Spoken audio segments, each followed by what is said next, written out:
सौजन्य असेल, उंट सौजन्य असेल, घोडे सौजन्य असेल, रगाडा सौजन्य असेल, असे सर्व सौजन्य देणाऱ्या दात्यांचे या ठिकाणी आभार व्यक्त करतो। त्याचप्रमाणे या ठिकाणी महाप्रसाद झाल्याच्या नंतर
जगतात संगीत विशारद भजन सम्राट आनंदी देवाची आणि त्यांना साथ करतील भजन सम्राट लक्ष्मण महाराज मिठे आनंदी देवाची मृदंगाचार्य युवराज महाराज चांदर जालना जिल्हा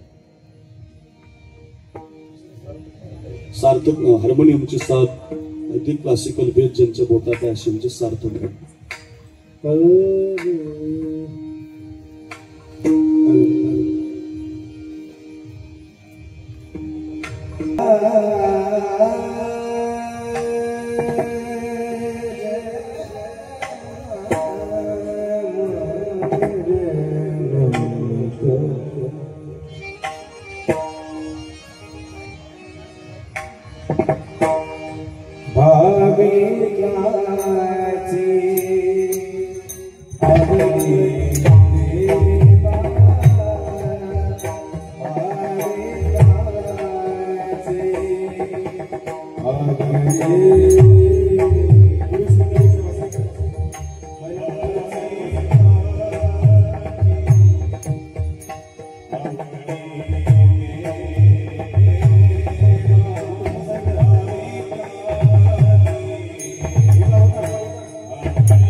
श्री खंडोबा मंदिर वर्धापन दिन समिती आणि चंपाषष्ठी सोहळा या सोहळ्याच्या निमित्ताने सकाळपासून आज या ठिकाणी होम हवन, त्यानंतर या ठिकाणी भव्य दिव्य अशी मिरवणूक आणि तदनंतर या ठिकाणी खऱ्या अर्थाने महाराष्ट्राचं भूषण संत साहित्याचे गाडी अभ्यासक हरिभक्त पारायण अप्रू महाराज साखरे महाराजांची या ठिकाणी कीर्तन रूपी सेवा संपन्न झाली। अतिशय उत्कृष्ट अशी कीर्तन रूपी सेवा या ठिकाणी महाराजांनी संपन्न केली। त्यांचं खऱ्या अर्थाने सणसोडी ग्रामस्थांच्या वतीने त्याचप्रमाणे श्री खंडोबा मंदिर वर्धापन दिन समितीच्या वतीने या ठिकाणी महाराजांचं या ठिकाणी स्वागत करतो आणि या ठिकाणी खऱ्या अर्थाने आभार मानतो। या ठिकाणी महाराजांचा सन्मान या ठिकाणी शहाजी आनंदराव दरेकर आणि अक्षय बाळासाहेब दरेकर आपणास विनंती, आपण या ठिकाणी यायचं आणि महाराजांना या ठिकाणी सन्मानित करायचं आहे। त्याचप्रमाणे या ठिकाणी उत्कृष्ट कीर्तनाची साथ गायनाचार्य ओंकार महाराज जगताप त्यांची या ठिकाणी मिळाली आणि त्यांचं या ठिकाणी सणसोडी ग्रामस्थांच्या वतीने या ठिकाणी आभार। त्यानंतरावजी हरगुडे, रामदासप्पा दरेकर आणि तळेगाव नगरीचे माजी उपसरपंच ऍडव्होकेट गणेशजी तोडकर आपणास विनंती, आपण या ठिकाणी यायचंय। हा सन्मान सणसोडी नगरीचे माजी उपसरपंच संभाजीराव साठे आणि नामदेवबा दरेकर आपणास विनंती, व्यासपीठावरती यायचं आणि गायकांचा या ठिकाणी सन्मान करायचा आहे। त्याचप्रमाणे हार्मोनियम वादक करंजनगिरीचं भूषण हरिभक्त पारायण सार्थक महाराज दरेकर यांचा या ठिकाणी